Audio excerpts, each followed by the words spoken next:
Mesdames et messieurs, bonjour et bienvenue à bord de Je t'offre un rail, le podcast qui va vous rendre accro au train. Je suis Louane, votre chef de bord pour cet épisode, réalisé avec le soutien de SNCF Connect, l'application qui permet d'organiser, réserver et gérer vos trajets de tous les jours, comme des grands jours, tout en limitant votre empreinte carbone. Pour la tranquillité et le respect de tous, nous vous invitons à utiliser des écouteurs pour profiter de ce podcast. Toute l'équipe Ourail se joint à moi pour vous souhaiter un bon voyage. Attention au départ et à la fermeture automatique des portes. Bonjour à tous, bonjour les auditeurs, bonjour Tolt. Eh ben salut Louane. Ça fait plaisir de te voir là. Aujourd'hui on est dans un nouvel épisode de Je t'offre un rail qui est filmé dans cette rame. Attends, la rame combien déjà 16 16, C'est la rame 16, une rame mythique qui est allée à 380 km/h. Et le moyen mnémotechnique pour y penser c'est Ramsès. Ah, Ramsès. Ramsès 2, Ramsès. Bon. On s'arrête là. On est dans la rame 16, ce train mythique, pour parler de train, car on est des passionnés de train. Comment tu vas, Tolt ? Eh ben écoute, ça va très bien. Là, j'ai hâte de pouvoir justement partir en vacances. Trop bien. Tu pars en train ? Bien sûr, bien sûr. Tu pars où en vacances en train ? Alors, je pars où ? Là, je vais dans les Balkans. Ah, génial. Donc, on va faire Paris-Zurich, Zurich-Zagreb. Et ensuite, on va prendre un train pour Split. Okay. Ensuite, on va prendre un petit ferry pour Jvar. Génial. Bon, Jvar, je sais pas trop à quoi m'attendre, mais c'est un peu le Saint-Trope et tout. C'est une petite île croatienne ? Ouais, c'est un peu le Saint-Trope croate et tout. Je sais pas si on va trop kiffer, mais bon. Ensuite, Dubrovnik. Ensuite, un bus pour aller au Monténégro. Et ensuite, enfin, on arrive en Albanie. Putain, tu vas kiffer ? Bah grave. Ouais. Ça va être trop bien. Et j'ai réussi à traquenarder 2 potes pour venir en train avec moi. Tu les as convaincus de partir en train. Ouais, ça fait 2 étés là déjà. C'est génial, bravo. Ils sont pas fermés au train, tu vois, mais c'est pas du tout des mecs qui ont renoncé à l'avion. Mais si tu leur offres une solution clé en main sans avion, ils sont capables de la prendre. C'est trop bien. Bah, ouais. Félicitations. Est-ce que avant que je te pose toutes mes petites questions sur les voyages en train, tu peux te présenter et, ouais. me dire qui tu es, quand est-ce que tu as pris le train pour la dernière fois ? Et après, on enchaînera sur les questions. C'est vrai que finalement, vu que j'ai présenté des podcasts jusqu'à maintenant, j'ai pas eu l'occasion vraiment de me présenter. C'est surtout les gens qui sont présentés, donc c'est peut-être pas inutile. Pour ceux qui me connaîtraient pas, donc moi je suis Tolt. Enfin, on me connaît plus sous le nom de Tolt sur les réseaux. Ça fait 9 ans maintenant que je suis youtubeur voyage. Waouh, à l'ancienne. Voilà, à l'ancienne. J'ai commencé par avoir une empreinte carbone déplorable. Comme tout un chacun finalement. Comme tout bon youtubeur voyage qui se respecte avant, on va dire, récemment. Donc j'ai commencé avec une série qui s'appelle Don't Go To, où je cassais les idées reçues sur l'Iran, l'Algérie, enfin des destinations un peu insolites. Sur YouTube du coup ? Ouais, sur YouTube. Et c'était un peu genre, c'était des séries où je me montrais pas trop, donc du coup c'était des épisodes qui ont fait des millions de vues, mais c'était plutôt mes vidéos qui étaient connues, donc c'est normal si les gens me connaissent pas trop. Ça c'est génial. Ouais, c'était une belle période de ma vie. Hein. Mais fut un temps où je me suis dit, putain, ce serait quand même pas mal de mettre fin à la dissonance cognitive. Et donc, j'ai pris la décision d'arrêter de prendre et promouvoir l'avion. Génial. Sachant qu'à l'époque, c'était la moitié de mes revenus. Donc, c'était pas une décision anodine, mais finalement, ça se passe très très bien.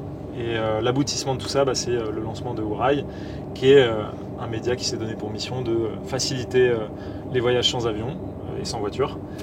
Mais aussi d'essayer de faire bouger un peu les imaginaires du voyage et de montrer que le train, le vélo, la voile, ça permet de passer des moments de ouf. Trop bien. C'est quand la dernière fois que tu as pris le train du coup ? Alors la dernière fois que j'ai pris le train, genre vraiment en mode vacances et tout, ça remonte un peu, mais sinon je le prends ultra souvent. Tu vois, genre la semaine dernière, je l'ai pris pour aller voir ma marraine dans le sud. Et puis voilà, évidemment le RER, tout ça, ça compte aussi un peu. Mais ouais, le train, je le prends très très souvent. Ok. Ça vient d'où ton addiction au train ? Depuis quand tu prends le train pour voyager et tu me parlais du déclic que tu as eu pour arrêter de prendre l'avion tout à l'heure. Pourquoi tu as eu ça ? Et pourquoi tu t'es dit je vais choisir le train moi ? Je m'en souviens pas exactement à quel âge j'ai commencé à prendre le train. Il n'y a pas eu le jour où tu t'es dit... Mais je pense que j'ai pris le train assez jeune parce que j'ai des parents qui m'ont beaucoup fait voyager, j'ai eu cette chance-là. Et des parents qui valorisaient beaucoup plus les expériences que le matériel. Donc c'était du genre à pas trop acheter de fringues, pas trop acheter d'objets, mais par contre à nous pousser à voyager, à nous proposer tout le temps de voyager, donc ça c'était assez cool. Après voilà, moi les souvenirs que j'ai, je pense qu'on prenait beaucoup plus la voiture que le train. Je me souviens de trajets, mais de l'enfer. Interminable. Genre parce que ma mère vient du sud, elle vient de Sète, donc des Paris-Sète c'est genre 9 heures de trajet, tu vois. Les trajets de 9 heures avec ton frère, ta sœur, où tu te fous sur la gueule. Voilà. J'ai ce souvenir-là de mon enfance principalement. Donc honnêtement, je pense pas que j'étais addict ou accro au train jeune. C'est un truc qui est venu quand même assez tard, avec justement cette prise de conscience écologique. Cela dit, Je me souviens d'un voyage en train que j'ai fait justement pour aller voir les aurores boréales en Laponie suédoise. T'avais quel âge? Et ben c'était il n'y a pas si longtemps non plus, mais j'étais quand même plus jeune, c'était genre en 2015. Je Ok. dirais. Ah oui, ça date un peu quand même. C'était vraiment au tout début où je me lançais sur YouTube, c'était l'une de mes premières vidéos. D'ailleurs à l'époque c'était même pas YouTube, c'était Vimeo pour te dire. Mais non, Voilà. putain, c'est incroyable. Et donc ouais, j'avais fait un film 8 Days in Swedish Lapland. Waouh. Et donc on avait pris ce train de nuit qui partait de Stockholm jusqu'à Abisko. Et c'était exceptionnel. Franchement, je vais pas trop en parler parce que c'est pas trop le sujet de l'épisode, mais juste le côté tu t'endors à Stockholm et tu te réveilles Aux dans aurores les boréales. plaines enneigées de Laponie. Il n'y avait pas C'est encore les incroyable. aurores boréales à cette heure-là. C'était ouf, quoi. Franchement, Waouh. c'est un truc que je recommande à tout le monde. Et effectivement, après, on a vu des aurores boréales pendant notre séjour. Donc, c'était vraiment un super séjour.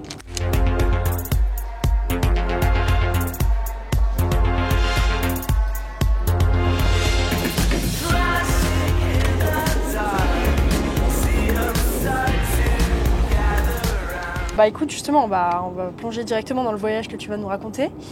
C'est quoi ce voyage? Il est un peu tristement relié à l'actualité en ce moment, mais moi ça m'a beaucoup intriguée quand tu m'as dit que tu avais fait ça en train. Donc vas-y, dis-nous tout. Où est-ce que tu es allé? Je vais commencer vraiment par contextualiser tout. En gros, donc été 2019, je me dis qu'il faut que j'arrête les bêtises, qu'il faut que j'arrête de prendre et de promouvoir l'avion. Et donc je me dis le meilleur moyen pour me passer d'avion, bah, c'est que je construise des projets autour du train, enfin autour d'autres modes de transport.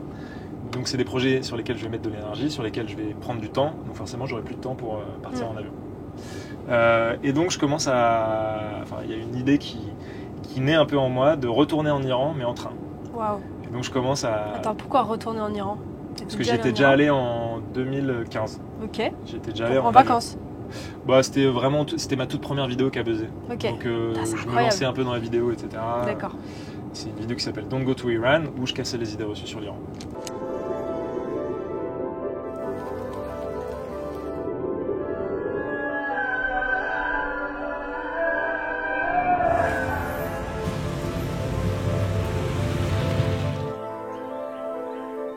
Et donc cette idée commence à faire son petit bout de chemin dans ma tête et donc je commence à plancher, à faire mes recherches sur internet.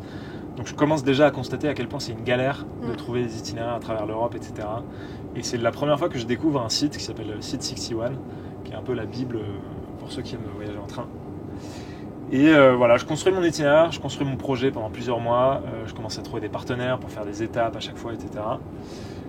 Et bizarrement, en janvier, tu sais, genre un mois et demi ou 2 mois avant qu'on parte, il y a un petit virus qui commence à faire, à faire parler de lui. Alors au début, moi j'étais là, bon ça va, c'est rien, tu vois, c'est pas pire que la grippe et tout, on s'en fout. Et puis en fait, petit à petit, le truc prend de l'ampleur, ça commence à devenir grave, etc. Et genre, du coup, on arrive mi-février, fin février, où vraiment là ça commence à être la merde, tu vois. Et donc là, on se dit, bon bah, ça va pas être possible d'aller en Iran, parce qu'à l'époque, l'Iran c'était vraiment le foyer épidémique avec l'Italie. Ah ouais, le seum. Donc un peu le seum, mais on se dit, bon bah, on va pas annuler le voyage, tu vois, on n'a pas fait tout ça pour rien. Ouais. Donc on change notre destination finale, on se dit, on va aller en Ukraine. Cela dit, le début de l'itinéraire change pas du tout, donc on fait notre première étape à Munich. J'avais négocié un partenariat avec l'Allemagne et Munich. Trop stylé. Et l'idée, c'est qu'on faisait à chaque fois 24 heures dans un spot, et on faisait une vidéo quotidienne où on racontait en 1 minute un peu ce qu'on avait fait. Donc voilà, on découvre Munich, ensuite on découvre Brno en République tchèque, parce que voilà, on voulait pas faire Prague, on voulait faire un truc un peu plus original. Donc on fait une autre ville en République tchèque qui s'appelle Ostrava, où là tu arrives un peu plus dans le passé industriel, des mines, etc. Donc tu commences à t'immerger vraiment dans toute cette région de la Silésie.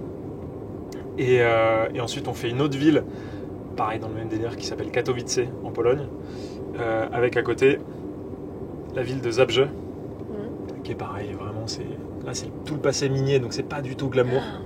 C'est une grosse zone indus, quoi. Ouais, voilà.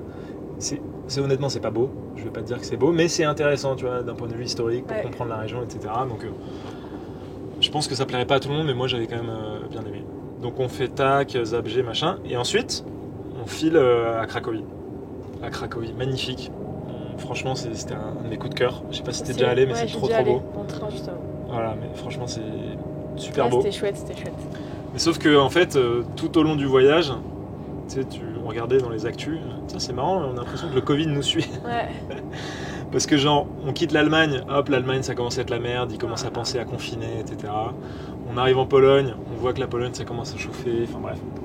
Et donc on arrive à Cracovie, on passe une soirée à Cracovie et on se dit putain mais on commence à ne pas savoir si on va pouvoir aller en Ukraine. On se demande si ça va être possible. Parce qu'on si naïf à l'époque. Où est-ce qu'on va pouvoir aller en Ukraine? Ouais, c'est ça. Et parce que vraiment, on voyait des news qui passaient, ouais, les frontières vont bientôt fermer, etc. Et donc, finalement, on arrive quand même à choper un train. On passe vraiment la frontière, mais je pense in extremis, ça se joue peut-être à 24 heures ou peut-être 2-3 jours. Et pour te dire à quel point l'ambiance était chelou, c'est le moment où on était à la frontière, donc tu avais une énorme queue pour passer la frontière. Tu avais des mecs qui étaient en combinaison, tu sais, un peu comme dans Breaking Bad. Qui se faisait désinfecter quoi, avec du pchit et tout. Enfin, genre on se disait putain mais qu'est-ce qui se passe là, ça a des airs de fin du monde quoi ce truc. Et finalement on arrive à passer la frontière, on arrive à Lviv. Donc moi tellement soulagé, tellement content, je me dis vas-y on sort faire la teuf et tout, on va dans un bar et machin. Et donc, mais je sentais que le mec qui était avec moi, lui il était un peu moins chaud, il était un peu plus sur la retenue et tout. Et moi j'étais trop content, donc je commence à parler à des gens, je sympathise avec eux et tout machin, et ensuite on va faire la teuf et le mec qui était avec moi, lui pour le coup il était pas trop dans l'état d'esprit, donc il rentre à l'hôtel. Donc moi comme à mon habitude je fais la fête pas à moitié. La teuf en Ukraine. Alors là c'était une teuf particulière quand même parce que j'étais genre avec du coup 3 filles et genre on n'était que tous les 4 quasiment à chaque fois, enfin c'était un peu chelou. Personne allait faire la fête quoi. Bah ouais, tu sentais que les gens restaient chez eux, que le Covid avait un peu pris le pas sur les envies de fête. Donc je sors assez tard, je rentre, il est 6h, un peu éméché, etc. Et là je me fous au lit et donc le mec qui est avec moi me dit ouais bon bah je pars demain matin, j'ai pris un avion. Oh là là, on verra ça demain là, laisse-moi décuver un peu. Et donc je me réveille, je me dis putain qu'est-ce que je fais, j'ai peut-être pas envie de rester tout seul non plus parce que moi en fait je m'en foutais de me faire confiner en Ukraine, je me disais c'est pareil que ce soit à Paris ou en Ukraine, autant être dans un pays que tu découvres et quitte à être dans un truc pas cher, enfin limite ça fait une aventure quoi. Mais tout seul je me sentais pas trop à le faire. Donc finalement je prends la décision de prendre l'avion avec lui et donc c'était le dernier avion que j'ai pris de ma vie. Et voilà, je rentre la queue entre les jambes, un peu penaud, et le lendemain on se faisait confiner à Paris. Putain, c'est ouf. Voilà. Wow. Et du coup, t'as envie de retourner en Ukraine maintenant? Parce que ça a été un peu écourté du coup ce voyage. Ça a été complètement écourté, et surtout moi le peu que j'avais vu, ça m'a vraiment donné envie de découvrir le pays. Enfin, je sais pas, il y avait. Alors maintenant ça a sûrement beaucoup changé, mais à l'époque il y avait une atmosphère, je sais pas, les gens avaient l'air heureux, les gens avaient l'air sympas et tout, il y avait des bons restos. Je trouve que le petit aperçu que j'ai eu, ça m'a donné envie quoi. C'est génial, on se dirait pas du tout, tiens je vais aller en Ukraine pour les vacances quoi. Bah ouais, c'est peut-être pas le truc le plus commun et pourtant je pense qu'il y a des tonnes de trucs à découvrir. C'est trop bien. Ouais. Et non, du coup là j'avoue que ce soit même l'Iran ou l'Ukraine, forcément c'est des projets qui sont un peu entre parenthèses pour l'instant. Ah bah là ouais, c'est clair que c'est chaud quoi. Et tu te souviens comment ça t'avait coûté un voyage comme ça à peu près ou... Je me souviens que on avait du coup un partenariat avec Interrail, donc on n'avait pas payé le pass. On avait dû payer un supplément pour le TGV pour aller à Munich, mais sinon tout le reste c'était compris dans le pass. Trop stylé. C'était quoi du coup 3 jours de voyage? En fait on prenait un train, on faisait 24 heures sur place, on reprenait un train, on refaisait 24 heures, etc. Ouais, mais du coup vous avez pris combien de... Tu sais pour un pass Interrail c'est en jour, donc par exemple si tu veux... Je sais plus, là on avait peut-être pris 2 semaines sur un mois ou... Ah ben non, on avait dû prendre une semaine puisque de toute façon après l'Ukraine c'était plus dans la zone. Et pareil, si on avait fait le même truc jusqu'en Iran, ça aurait pris à peu près une semaine. Donc en fait on a fait une semaine, c'était à peu près une semaine de voyage à chaque fois. D'accord. Trop cool. Et est-ce que sur un de tes voyages, peut-être celui-là ou un autre, tu as une anecdote positive à nous raconter et une anecdote négative? J'ai l'impression que là déjà le voyage en lui-même est un peu une anecdote, à la fois positive et à la fois négative, parce que moi j'en garde un trop bon souvenir, j'ai trop kiffé, c'était super. Mais c'est vrai que la fin a un peu gâché le voyage. Mais je vais réfléchir à une anecdote. Est-ce que j'ai mieux que ça? Est-ce que t'as eu une grosse galère un jour? Tu me parlais de la frontière, mais tu vois un truc comme ça un peu ailleurs. Franchement, les gens, ça m'arrive qu'ils me demandent ouais, t'as déjà eu des galères en voyage? Et franchement, rien de grave quoi. Si, il y a un truc que je raconte de temps en temps en Iran, mais c'est pas vraiment une galère, c'était plus un moment un peu bizarre où on se disait qu'est-ce qui se passe.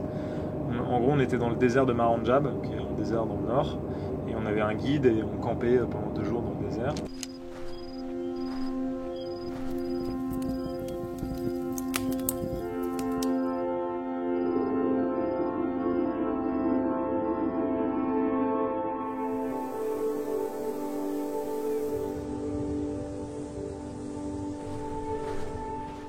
Ah, c'était ouf. C'est fou, c'est Surtout qu'en plus, ce qui est génial dans ce désert, c'est que tu es encadré par des dunes de sable et derrière, tu vois des montagnes enneigées. Wow. Donc, tu as vraiment le contraste de la dune Putain, de sable c'est avec la incroyable. montagne enneigée. Ouais. Wow. Et donc, à un moment, on dit à notre guide, ouais, vas-y, on va aller se balader. Là, il y a une dune, on va voir un peu le point de vue, etc. Et c'était un peu en fin de journée. Donc, on fait ça, on va se balader et puis on voit des phares au loin d'une voiture qui s'approche. Et je sais pas, notre guide, il commence à stresser, à dire bon, c'est peut-être mieux si on retourne au camp, les gars, et tout machin. Oh là là, l'angoisse. Et tu sais, il nous dit bon, les gars, accélérez peut-être un peu et tout machin. Et on se dit putain, qu'est-ce qui se passe? C'est quoi? C'est le gouvernement? Et finalement, il s'est rien passé. Enfin, la voiture est passée, et voilà, il n'y a pas eu de problème. Mais sur le moment, il y a eu un petit moment de flottement où genre on se regardait avec mon pote et on se disait bon, Peut-être chelou. qu'on va mourir là. C'est cool. Bah, à l'époque, on n'avait pas trop de stress parce que pour le coup, c'était une période plutôt stable en Iran. Il n'y avait pas de manif. C'était un président qui était modéré au pouvoir. C'était assez tranquille. Mais c'est vrai que c'était un petit moment de flottement un peu chelou, quoi. Du coup, t'as pris le train au Moyen-Orient, en Europe. C'est quoi les autres destinations où t'as pris le train qui étaient... Moyen-Orient, j'ai pas encore pris le train. Bah si, en Iran. Et du coup, on n'y est pas allé. On est allé en Ah, Ukraine. d'accord, Ouais, d'accord. la première fois que je suis allé en Iran, c'était en avion. Ok, Je suis allé 2 fois en Iran, en fait. d'accord. Et à chaque fois, c'était en avion. Ok, donc t'as pris le train qu'en Europe pour le moment. J'ai pris le train que en Europe, ouais. Attends, je réfléchis. Est-ce qu'en Algérie, je l'avais pris? Je crois pas. Non, ouais, j'ai dû le prendre qu'en Europe, Ok. Et effectivement. c'est quoi tes destinations de rêve en train? Ah ben non, je l'ai pris au Canada aussi. Trop bien. J'avais pris le pris Transcanadien, Ouais, le Transcanadienne. Ouf. Incroyable. De Vancouver jusqu'à Toronto. Ah ouais, t'as tout fait. Ouais. T'as fait tout le... Ah, c'est Ouais. génial. C'était ouf. C'était vraiment ouf. Et surtout, c'était un peu le voyage d'une vie parce qu'avant ça, on avait fait 2 semaines au Yukon, Ok. qui est le territoire à côté de l'Alaska. Donc, C'est incroyable. c'est grands espaces. Il y a 40 000 personnes qui habitent dans un territoire qui fait un Génial. tiers de la France, tu vois. Ah, Et bon, on n'a pas vu d'ours ou de trucs comme ça, tu vois. On n'a pas bah, vu des tonnes bah, d'animaux. heureusement. Ouais. Je Mais, te le souhaite pas. Bah, en vrai, j'aurais bien aimé quand même. Après, voilà, faut être proche de sa voiture. De ou- loin, quoi. Ouais, c'est clair. Mais ouais, ce train-là, il était assez ouf. Et sinon, en train que j'aimerais prendre, qui me font un peu rêver, bah, évidemment le transsibérien, le transmongolien, Évidemment. Ouais. ça serait ouf. Il y en a aussi des très cool en Écosse. Moi, Sinon- j'avais pris le train de Harry Potter en Écosse. Ouais, et Le alors fameux, tu sais, qui passe sur le train. Bah, le paysage est merveilleux, mais le train en lui-même est un peu bizarre. Ouais. Ils ont essayé de refaire un peu un truc Harry Potter, mais c'est pas du tout. C'est trop bizarre. Ils te servent par exemple des bières au beurre, mais Des bières au beurre. bah, tu sais, dans Harry Potter, ils boivent ça, des bières au beurre. Travel Pass, c'est leur Je boisson, me souviens plus, le non. truc là. Bah, ils boivent ça, et du coup, eux, ils disent, ils donnent une carte avec des bières au beurre, et ils te servent un espèce de truc jaune dans un gobelet en plastique. Tu sais, il y a un peu de. On refait la magie d'Harry Potter, et en même temps, on n'a pas du tout la magie avec, je sais pas, les wagons, ils sont chelous, ils ont des noms de rois. Du coup, tu sais, c'est dans le thème, mais pas trop dans le thème. Voilà, c'est marrant. Mais en tout cas, le paysage est exceptionnel. T'étais un peu mitigé, quoi. Un peu mitigé, mais Ok. c'est marrant, mais c'est pas dans le thème en fait, c'est bizarre. Ouais. Ouais, c'est chelou. Bah, c'est original au moins. Ah oui, c'est original, ça c'est cool. C'est Et pas du coup, un ouais, tu sandwich reconnais, triangle.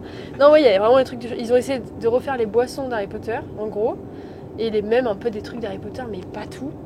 Et c'est pas le même. Il y quoi. avait pas des bonbons aux crottes de nez ou je sais plus quoi. Bah, normalement, ils ont distribué, mais nous, le jour où on y était, c'était pas ouvert la boutique. D'accord. Donc bon.